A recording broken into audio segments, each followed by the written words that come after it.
You're listening to Patriarch, the retelling of the biblical story of Abraham by me, Colin Piper. And this is the second of two podcasts which explore the fallout and consequences of poor decisions, both on our relationships with one another and with God himself. And if you're a parent, and particularly a parent of a difficult teenager, you'll find this particular podcast very, very relevant. And just another proof that there really is nothing new under the sun. Patriarch, Chapter 4, Part 6. Abram, like most people called by God, had dry times when not only the call of God, but God himself becomes remote, almost irrelevant. Normally, he found these times hard to measure. They were like ships drifting off course, imperceptibly, little by little, day by day. It was difficult to say when exactly the drift began, and sometimes equally hard to say when the wind turned and the ship began to head back on its ordained path. Not so this time. He knew both when things went wrong and equally dramatically and definitely when God intervened again to put them right. The growth of his son drew a timeline for Abram of his drift from his God, his weaning, walking and talking, not only told of the boy's physical and mental development, but also Abram's spiritual decay. Worst of all for Abram, though, was the boy's heart, which mocked and goaded Abram. Increasingly, Ishmael grew belligerent, defiant, and even aggressive to all around him, and this saddened and angered his father, but Abram felt unable to challenge him because of the state of his own heart. Every day he seemed to drift further from his God. Occasionally something would happen which would prompt his memory, and sadness would engulf him, but he could see no way out, and then again, maybe if he was honest, he didn't want a way out or back. It was just too hard. He wasn't up to it. He was a good farmer, a reasonable trader, but a poor founder of nations. And so he threw himself into life, farming, leading, and occasionally trading. But one look at the growing boy was enough to undo the good work of his labours. Ishmael was a constant reminder of time passing and his continual drifting.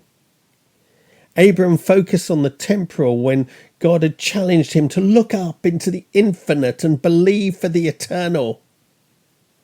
And yet, Abram realized in his progressively cynical state of mind, as the child continued to grow and time passed, the promises became increasingly ridiculous anyway. Whereas sand had once passed through his hand to leave a residue of promise, now the sands of time seemed to be passing and the promise was disappearing with it. Doubt created distance, and distance reinforced doubts.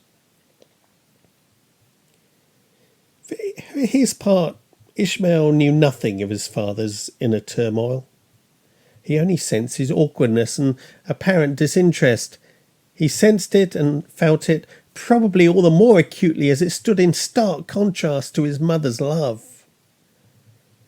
Perhaps the contrast exaggerated in Ishmael's mind the true extent of both, and therefore clouded his judgment of them. In any case, he reacted against both, and in so doing set the tone for the whole of his life. He didn't not love his mother, or even his father, come to that, but he felt unable to prevent the reactions and rebellion. It was ridiculous. It was his choice, and he knew it, and yet there were other forces at work too. He felt like a character in one of the stories which the old man told around the fires at night. It was a story of old, in which the characters came alive the night when told, but whose natures and lives had in fact been devised and determined generations before. all of which was too much for the mind of a boy to comprehend, even one developing the body of a man. It was Ishmael's onset of puberty which rekindled for Abram the embers of faith. Few things tell more of the passing of time than hair. Days can be measured by the growth of a beard, and decades by its greying. And the first sight of Ishmael's emerging manhood evoked in Abram a deep-rooted sadness.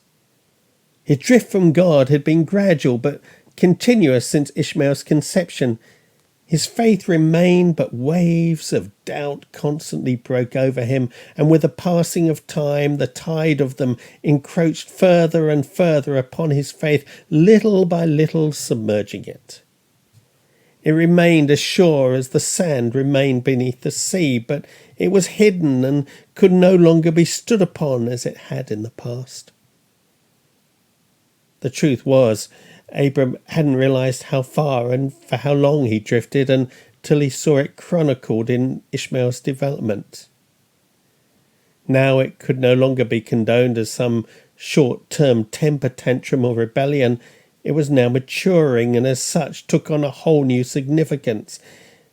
As Ishmael would soon break free and be a man in his own right, Abram too sensed it was his moment of decision. From here, life was either his own or his God's. It was a time to take stock of the past and take a step out for the future, not just for Ishmael, but for him too. It was doubly troubling for Abram as Ishmael's 13th birthday coincided with his 99th.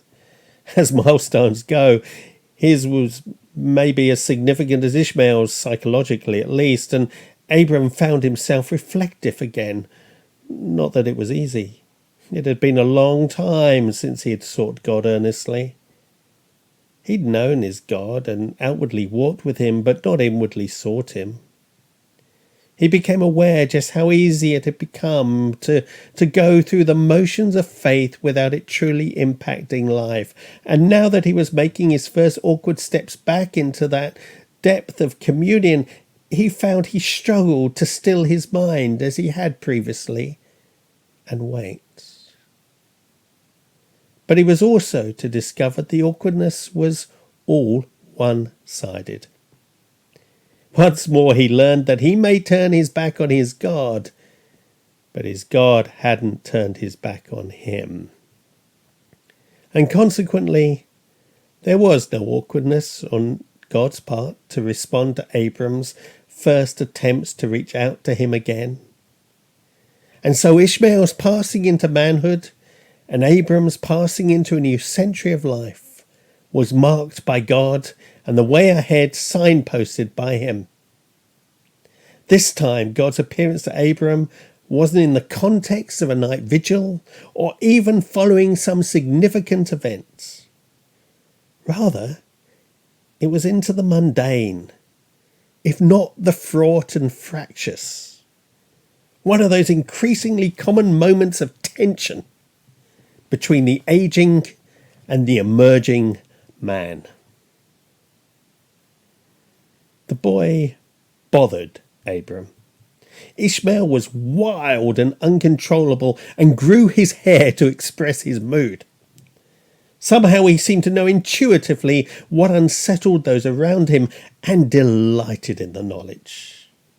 So he could sense Abram's unease when he saw his son's hair. Ishmael knew his untamed locks, which hung mane-like down his neck, said as much about his disposition as maturity. He didn't know the cause of his father's awkwardness, but revelled in it. He enjoyed the tension of the moment and only regretted that, unlike so many others, his father failed to react outwardly. He could, though, sense the inner turmoil the old man went through and delighted he could cause it quite so easily. For Ishmael, life was one long battle. And there was no greater thrill than to provoke a response, either verbal or physical. Some people, of course, were easier to goad than others. Over the years, since his earliest memories, he'd played the game and had come to discover the tolerance levels of all around him. Some were high, like his mother and father. Some were normally high, but could be broken once you found out their specific fear or pressure points.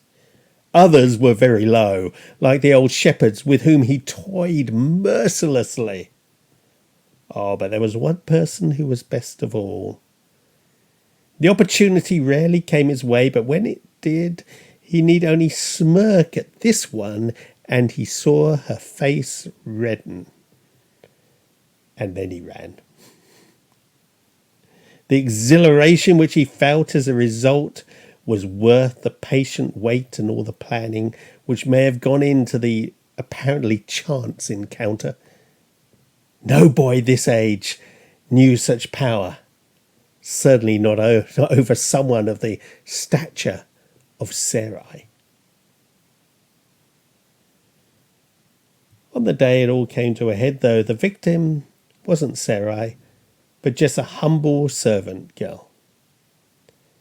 Trained to be reverent and reserved to her masters, however she felt about the boy donkey she was commissioned to serve that day, she wouldn't be provoked verbally. Oh, but Ishmael knew her weakness and watched the girl go about her tasks from a discreet distance, waiting for the bird to be snared. It was incredible sport. Time and again she came tantalizingly close to the basket, and then she turned away. At one point it seemed she would leave the tent without ever lifting the basket lid, and in his frustration Ishmael almost shouted out abusively at her. But at the last moment she turned back and, blissfully unaware and consequently unprepared, returned to the basket she had apparently forgotten and now hurriedly sought to empty. It was perfection. Beautiful for Ishmael to watch. At first she lifted the lid but didn't see what lay within. Then she saw but failed to comprehend what lay there. Finally, she saw, understood, and screamed. It was a wonderful scream, laden with terror, and Ishmael couldn't resist an ecstatic response which was just enough to prompt the little girl to turn her head as she fell and see her tormentor just before she lost consciousness.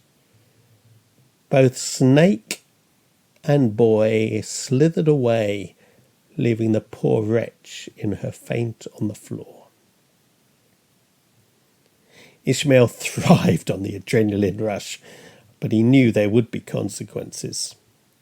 He'd planned for the whole episode to be written off as an accident, which would have completed the thrill, planning, enjoying, and then masking the act. But he had been seen by her, and therefore found out. Now the thrill would just have to be different, that of creating further tension.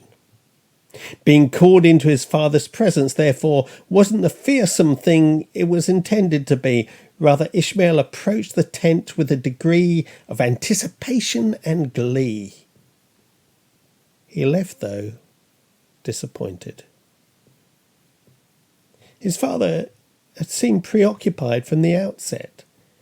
Abram had seen him enter and then watched him approach, even studied him, but Ishmael was left wondering what precisely he was looking at. Ishmael had never seen his father quite like this before and couldn't comprehend what it meant. There was so little response. Certainly no anger, even no blame. And whatever there was didn't seem to be directed towards him anyway. If not the victim, Ishmael got the impression he was little more than an incidental bystander in his father's eyes. He simply couldn't work out what was happening or why. Abram was tired. So very tired. It wasn't just age which was catching up with him, it was the emptiness. He had no resources upon which to draw to live life. Time was passing, and fruitlessly so. All he treasured was distant, both Sarai and his God, and had been for so long now. Nothing near to hand compensated for this loss. In fact, all that stood before him was a stark reminder of his failing, of his rebellion. He studied the wretch and saw the fruit of his labours. He knew what he should do. He should reprimand the boy, but he couldn't. Not doing so would only store up more trouble for the future. He knew it, but still he couldn't blame the boy for his own failings. What stood before him was not so much a rebellious child, but the fruit of a rebellious father.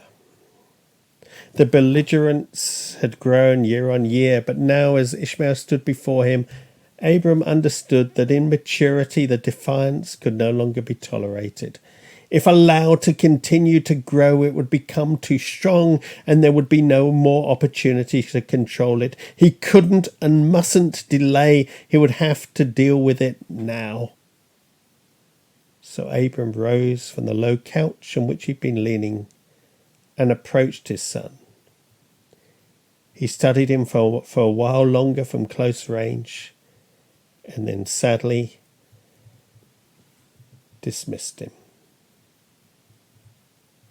Ishmael stood for a moment confused. He saw weakness in his father's eyes, but not the sort of weakness he understood and therefore could play on.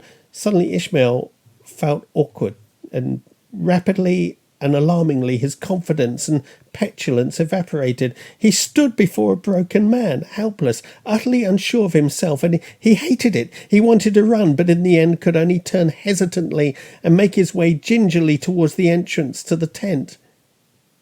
Just before passing through, he turned one more time and saw his father crumpled on the floor where he had left him. For just the briefest of moments, he wanted to run back to him and embrace him and enter his father's world.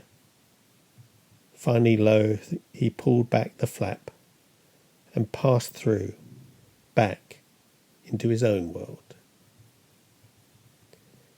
Abram had crumpled to the floor. A physical fall which took a mere fraction of a second, but a spiritual and emotional fall which had taken all of 13 years, and he cried. He cried for the wasted years. He cried for the victims of his weakness and failure. He cried for the frustration of approaching 100 years and still not being in a position to fulfill God's call on his life. It was a cry of regret born out of faith and fear born out of doubt. A cry of loss for the past and of desperation for the future. It was ultimately a cry of weakness. And here he found where his Lord had been waiting these 13 years. 13 years of strong, angry running had ultimately got him nowhere. But with one helpless fall to his weak knees, he found where God had been waiting patiently all the time.